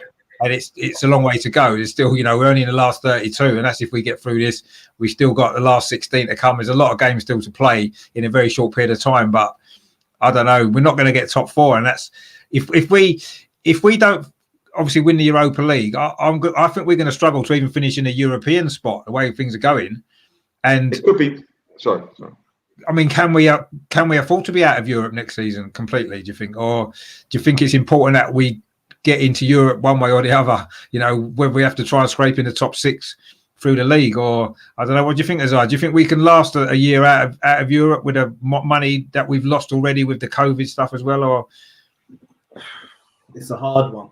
You would like to say we could do without Europe and try and help with our rebuild, but we need it for the financial reasons. So it's a hard one, but it don't look like it at the moment that we're going to be strong enough to or good enough to go on a run to qualify for the Europa League. Yeah, that's what worries me. The consistency hasn't been there this season, is it? And there's nothing to suggest we're going to suddenly go on a more consistent run. We thought we had done okay. We went 7 games unbeaten. I didn't think we played that well in a lot of them, but we got through them. We got a few victories, a few points here and there, but we're not doing that consistently enough. And are we going to do that for the rest of the season? I'm not sure if we will. I mean, Oscar, what are your kind of expectations now then for the rest of the season? Do you think you guys could maybe qualify for Europe? I mean, that would be a great first season back, wouldn't it?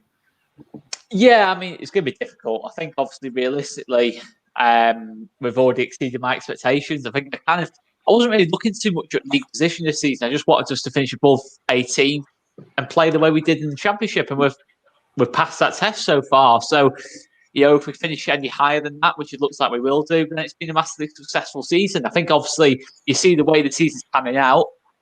If we put 2 or 3 games together for 2 or 3 wins, who knows? But it's a big ask.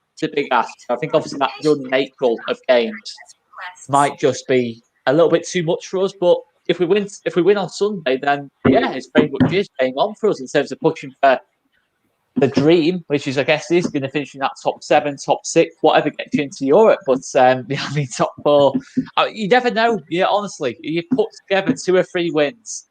I mean, Man United, look where they are. I've not rated Man United all season. And I think, and obviously, you know, in terms of the put a couple of wins together, and all of a sudden you kind of find them in top spot. So it's just the way the season's been. I think it's a kind of a once in a lifetime season in that sense, in terms of no one's. Other than City, everyone's just been horrific in terms of consistency. You know, honestly, at times every single team out of other than City, and even City at the start of the season has been horrendous in periods of the season, and you just don't know if we do hit a good run. Who knows? But it's still early days because you know it's all well and good we beat Crystal Palace on Monday, but we got beat by Everton at home on last Wednesday. You can't finish in Europe if you're getting beat at home. The teams around you in that kind of sense. So it's a big ask, but who knows? We get players back from injury quickly, no other injuries, then maybe. But well, I'm not going to say that. I'm not going to say that just yet. If we do win on Sunday, though, I might get a bit excited. I mean, I think one of Lee's problems has maybe been the fact that you don't draw games, do you? You either win or lose. No. And I think you do, you know, if you turned half of your losses into draws, you'd be in with a big chance of even getting top 4, wouldn't you? So that's maybe an issue that Leeds have had a little bit. You know, you're losing too many games, perhaps. You know, when instead of like you said, you lost 2-1 at home to Everton. If you'd drawn that game, another point on the board, isn't it? If you'd drawn some of the other games that you've narrowly lost, the one at Liverpool is another example. Last minute, you lost that one. You know, if you've got a few draws along the way, you know, you might have had a chance. But I think that's the problem that Leeds have had. If you either win or lose, you're not going to get that consistency going, are you? You know, and maybe we've been the same problem. We haven't really got the consistency at all. We've lost far too many games. That's been our problem. But yeah, I mean, you know, it'd be an amazing season if Leeds were to get in the top 6 even and get Europa League would be fantastic. Or what's this new competition all about? Actually, what do we know about that? This new sort of European League thing that they're talking about doing for next season. Is it next season? I don't know anything about that, to be fair. I've heard something about some sort of different competition because I think that they're trying to get the 3 European competitions back, and I think they're starting. I don't know if it's going to start next season. Do you know much about that, Isaiah? Have you heard much about that? I've heard something about they're trying to get the 3 European Cup competitions back, and they're trying to put more teams in the Champions League or something. And you play each other once, but there'll be more games or something like that. But I'm not too sure. I'm told they're going to do, instead of having a home and away leg, you've got 4 at home, 4 away, and it's been taken in Australia. They're going to have all the games. They can play in Australia because there's no quarantine there, so you're fine. Exactly, yeah. That might be the best place to play them, actually, and the weather's nice, so that's even better. But no, I mean, I don't know how that's going to work out. Whether that's going to give us more of an opportunity to get into Europe next season or not, I don't know. We'll have to see how that works out. But we certainly got our work cut out, I think, for the rest of the season. I mean, I know, Isaiah, last time I spoke to you, you know, we were fairly optimistic that things might go quite well this season, but unfortunately, it's not quite worked out like that. I mean, what are your kind of thoughts on how the season's kind of panned out from obviously last time that we spoke, which was back sort of October? I think it's been a disaster, really. No consistency. We switched from a back 3 to back 4. Players not being played. Obviously, Guendouzi's got sent away on loan. Saliba's been sent away on loan. The situations behind the scenes is sort of clearing up with obviously Ozil gone, Mustafi gone, Kolasinac gone. So that seems to be okay. But for me, just get this season over and done with and then see what happens in the summer, who we can bring in. And then he's got everything that he wants, Arteta wants, and then we'll judge him from there. Yeah, I mean, I think this season has definitely not worked out as we would have hoped it was going to. I mean, last season finished well. We started the season pretty brightly, and then it's all unravelled quite quickly, didn't it? In that terrible run we had before Christmas, and everything went wrong very quickly, didn't it? Every week there was something going wrong, players getting sent off, or losing games we shouldn't have lost, throwing away ridiculous points that we shouldn't have done. And now we're in a situation where it's just like you said. I think it's about getting this season out of the way, try to finish it the best way that we can, whether that's finishing top 6, whether it's winning the Europa League or whatever it is, and then let's hope that we can rebuild. I mean, what are your thoughts on Arteta going forward, Isaiah? Do you think that he is the right man to take us where we need to go, or do you think that maybe we need someone with a bit more experience for the job that we've got on, because it's a big job? It's a massive job. I'm not sure. I'm 50-50 with him. I like what he's trying to do, but at the end of the day, he's got to get results. This is Arsenal Football Club. We're a big club. So I think get to the start of the season, and how he starts from the start of the season till Christmas is going to be vital. I'm just writing off this season. Yeah, well, I think we have to, really, don't we? I mean, I suppose while we are still in the Europa League, I'm clinging on to a little bit of hope that we might end up at another cup final, because we've been in a lot of cup finals in recent years, and I'm going to cling to that hope until we're not in it anymore, But other than that, there isn't a lot to look forward to this season now, if I'm honest. I mean, Mark makes a good point there. Where were we in the league when Unai Emery got sacked? I mean, we were higher in the league than what we are now. That's for dead certain. I think we were 7th or 8th, wasn't we, when he got sacked, or 9th or something like that. I can't remember exactly where we were, but we certainly wasn't as low as we are now. Yeah, but we didn't look like we were going to win another game, though, did we, Richard? No, at that time we didn't know. You're right. That was dreadful. But then before Christmas, we didn't look like we were going to win another game either, did we? And suddenly, out of the blue, we got that win over Chelsea, and it did, like we said before, it gave everyone a lift for a few weeks, which seems to have kind of worn off a little bit now, unfortunately. But we were in a similar situation then, wasn't we? In terms of that, I mean, I remember we were saying on this show, wasn't we? We couldn't think who we were going to beat. We looked at the fixtures coming up. Who can we win against? We couldn't think of anybody. And we did finally get a win, and it did sort of turn it around a little bit. And maybe Unai Emery could have had that opportunity. Maybe if he'd got a win, it might have turned it around for him. You never know. I mean, I still think that was probably the right decision, to be fair. I just feel as though maybe the situation that we're in, is Arteta experienced enough to be able to take us to the next level, which is challenging again in the top 4, and then ultimately from there challenging for winning the league again, which is where we want to be as a club, don't we? Because we're Arsenal at the end of the day, and we want to be back in that position, and we're a long way off that at the moment. But is Arteta the man? I agree with Isaiah. I'm a little bit 50-50 on it, if he is going to be able to do that or not. Yes, he needs a little bit more time. I do think he does, to get some more players in that he wants. And then we'll see. Not bigger than Leeds.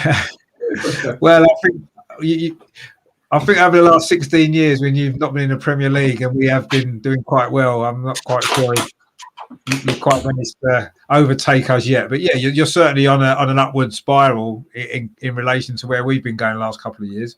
That's definitely true. Shane there. Yeah, I think the owners are more of the problem, definitely. Yeah, I agree. But unfortunately, the owners are more difficult to get out of the club, I guess. Manager's going to get sacked if they lose games, whereas the owners have to decide to sell up usually, don't they? They're not going to get kicked out of the club, are they? Because they own it. So it's down to them to decide. I'd say as a good coach, well, yeah, same sort of point, really. I kind of agree with that. But unfortunately, the ultimate results come down to the coach, don't they? And if he doesn't get results over a long enough period of time, he's going to have to suffer the consequences, in the way that Frank Lampard did recently for Chelsea, and others have done previously and will do in the future as well. So I suppose the only team at the moment you can say in the Premier League that's pretty manager safe has got to be Bielsa, isn't he? I mean, I don't think he'll be there for until he decides he doesn't want to be there anymore. Do you think they're not going to get rid of him, are they? Nah, no chance. No chance. A bit like Chris Wilder, I guess, at Sheffield United. Even if the results massively took a downturn, it'd have to take a lot. And I still don't think that'd be enough. I think Bielsa is probably the safest in terms of his job, probably in the country, to be fair. Yeah. No, that's exactly what I think. He's certainly one of the safest, isn't he? Maybe Klopp, perhaps. Pep, I suppose, is not going to get sacked. But But yeah, he's definitely he's got one of the safest jobs in the Premier League. It's his as long as he wants it, isn't it? And I mean, to be fair, Leeds have done, what a great it was to get him into the club in the first place. A manager of that stature, he's one of the most respected managers in world football, isn't he? When you've got people like Pep Guardiola saying that he's like the best manager around, it goes to show exactly how well respected he is. And he's a bit of a strange character, isn't he? I mean, I don't think we can ignore that fact. He's a little bit strange, but he's certainly good at what he does. I don't think there's any doubt about that, is there? No doubt about it. I mean, and that's part of what makes him great in terms of he does do things a little bit differently, and that is part of the genius. I guess I think even Klopp and Guardiola can say do things a bit differently, and that's what separates them from the rest. Yeah, maybe. I mean, there's a very thin line between sort of genius and madness, isn't there, sometimes? And I think maybe Bielsa's right on the edge. He looks at it, doesn't he, sometimes? I love his interviews after the game with his little mate who translates for him, even though he can speak English, can't he?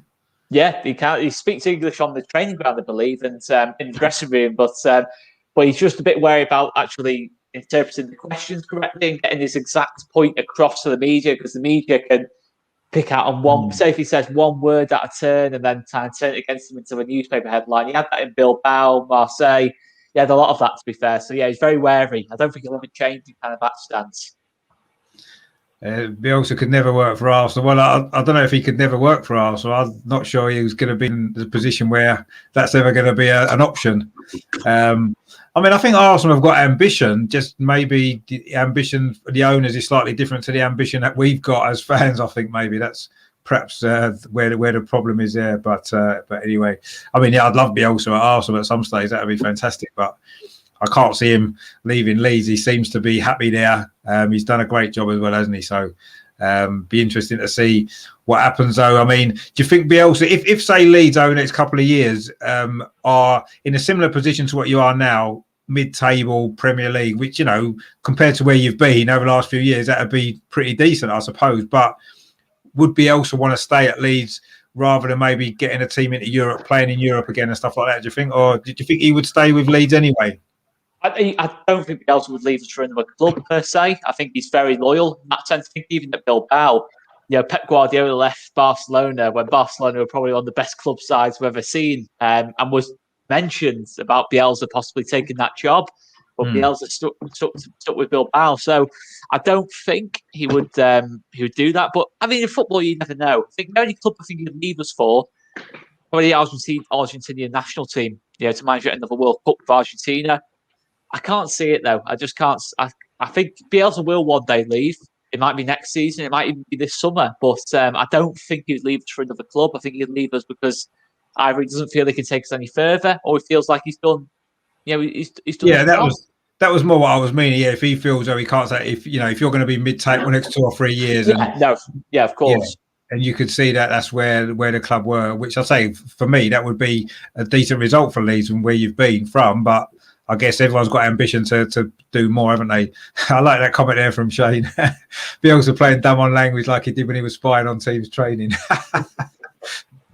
But he got away with that as well, didn't he? So fair play.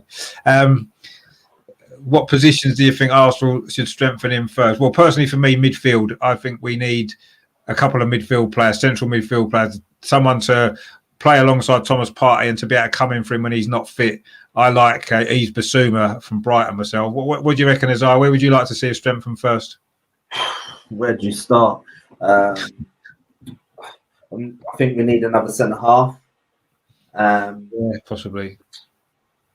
We need another left-back, certain. As you said, we need maybe a couple of midfielders and a centre-forward. Well, that won't cost much, will it? Well, we've got to do it. Otherwise, we'll have another season like we're having. Yeah. No, I agree. I think we definitely need a left back, centre forward, and a couple of midfielders. I mean, centre halves. Yes, I can see that. Obviously, David Luiz may well be leaving at the end of the season. I think we'd need someone to come in to replace him.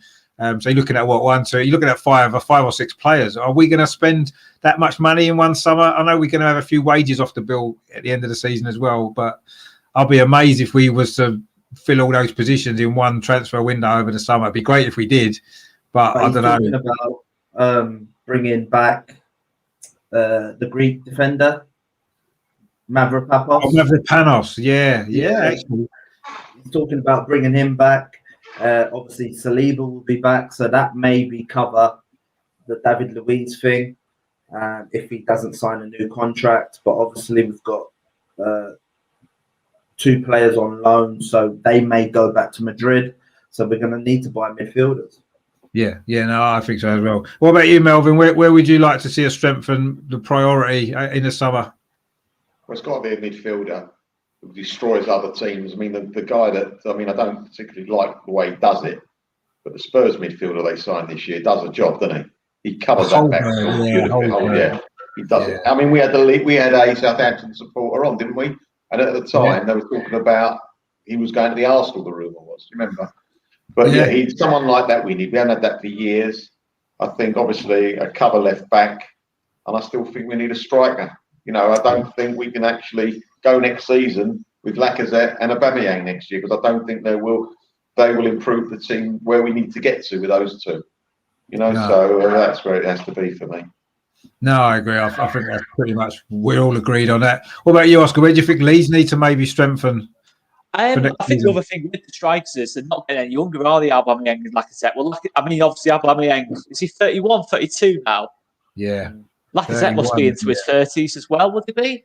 I think he might be 29, maybe 30 this year, perhaps. Yeah, you get to that kind of age now. You think, obviously, someone like Lacazette, who's never really been blessed with pace anyway, you wonder, in terms of, so I'd have to agree with that. But obviously, Leeds, I think there's already been a lot of talk about, we're already looking at a left back in France called Parade, who's supposed to be like the top sister in France so far this season. It's a very positive move. And there's another midfielder we're looking at called Rodrigo de Paul. We were very strongly linked with him in the summer. We almost got the deal done, to be fair, there and then in the summer. But in terms of the fee, they were looking for 40 million, Udinese. But in terms of, he's got all of Europe's elite looking at him. But supposedly, he wants to move to Leeds. He wants to play with Bielsa, which is incredible, really, from a Leeds fans' point of view. After so many years of rubbish at the club, you want to go up to Leeds coming to you. It's absolutely amazing, really. But yeah, there is people we are looking at, definitely. So that's next season title. I mean, I won't go that far. But I think we've got to have that ambition to keep building. Leicester did it, though, didn't they?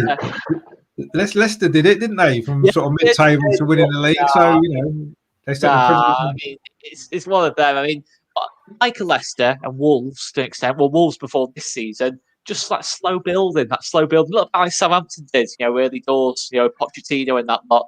Just like slow building, improving every single season. I mean, yeah, Bellerin, I can't believe he's still an Arsenal player, to be honest.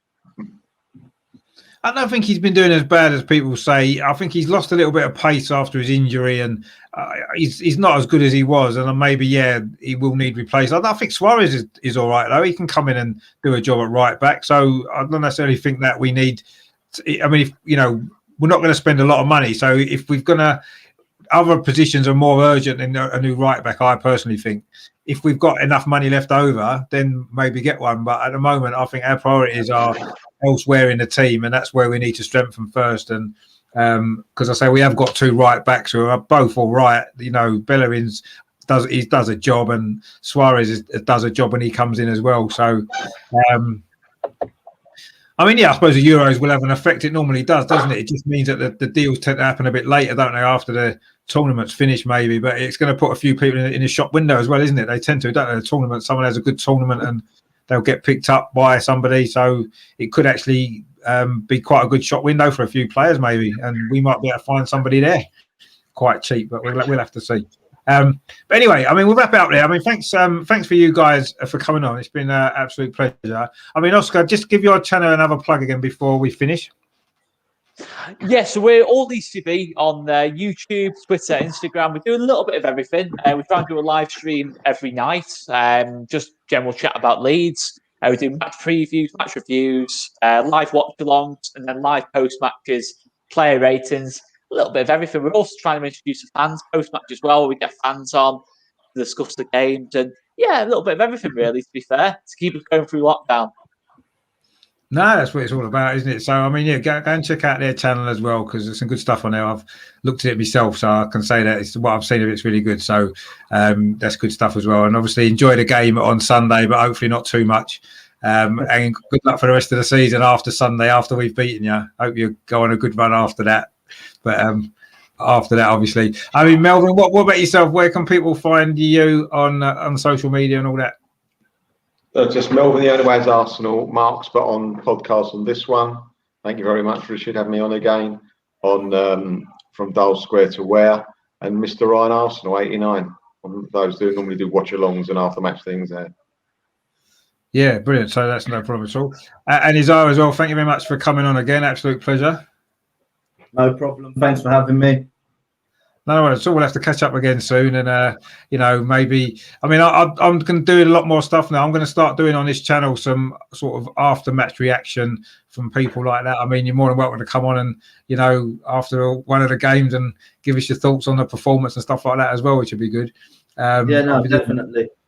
I'll be doing a lot more stuff like that for the rest of the season. And like Oscar said, stuff to get us through lockdown, because I think that's really important, because it's been absolute nightmare. So this has given us all something else to focus on. I've really enjoyed doing it, and it's been great to speak to guys from other clubs as well. So it's been great to everyone as well, Oscar. It's been a pleasure, and I hope you enjoy the game on Sunday. And so thanks to everyone in the chat as well. There's been a few Leeds fans in, obviously, which we expected, which is good. Always nice to see a few Arsenal fans as well, Joe and Shane, Mark as well. And a few others. Well, Albert was on earlier as well. Mark as well. He put this on right at the beginning. Actually, I forgot to put it on.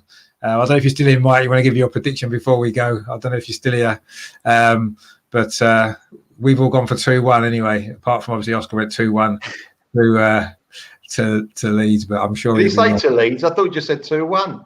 Well, he said 2-1, but. I'm covering myself, Melvin. I'm covering myself. So if you win 2-1, if we win 2-1, I'm right on both cases. True, so I've covered myself.